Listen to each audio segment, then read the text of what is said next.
क्यों भगवान कृष्ण के लिए कर्ण को मारना हो गया था जरूरी। महाभारत का युद्ध धर्म और अधर्म के बीच युद्ध था। ऐसा युद्ध जो परिवार के बीच ही लड़ा जा रहा था। कई योद्धा था जिन्हें लेकर कई दिलचस्प कहानियां हैं। ऐसा ही एक योद्धा था। महाभारत का युद्ध धर्म और अधर्म के बीच युद्ध था। ऐसा युद्ध जो परिवार के बीच ही लड़ा जा रहा था। कई योद्धा था जिन्हें लेकर कई दिलचस्प कहानियां हैं। ऐसा ही एक योद्धा था कर्ण। युद्ध के दौरान कई बार कृष्ण ने अर्जुन से परंपरागत नियमों को तोड़ने के लिए कहा जिससे धर्म की रक्षा हो सके।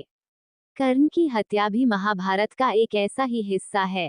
कर्ण सूर्य के पुत्र थे जिन्हें सूर्य भगवान ने रक्षा के लिए कवच और कुंडल दिए थे। कर्ण महाभारत के सबसे ज्यादा दिलचस्प चरित्र माने जाते हैं।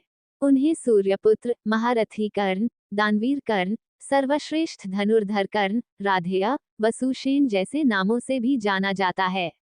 दरअसल कर्ण को 3 शाप मिले थे। पल भर में आग बबूला होने वाले परशुराम ने शाप दिया कि तुमने मुझसे जो भी विद्या सीखी है वो झूठ बोलकर सीखी है, इसलिए जब भी तुम्हें इस विद्या की सबसे ज्यादा आवश्यकता होगी तभी तुम इसे भूल जाओगे। कोई भी दिव्यास्त्र का उपयोग नहीं कर पाओगे। आपको बता दें कि कृष्ण ने इसी शाप का इस्तेमाल कर कर्ण का अर्जुन के हाथों वध करवाया था। भगवद गीता में ये स्पष्ट रूप से भगवान कृष्ण ने कहा है कि लक्ष्य महत्वपूर्ण है, ना कि वह पहुंचने का रास्ता। महाभारत में भगवान कृष्ण का पहला लक्ष्य धर्म की रक्षा करना और अधर्म का नाश करना था।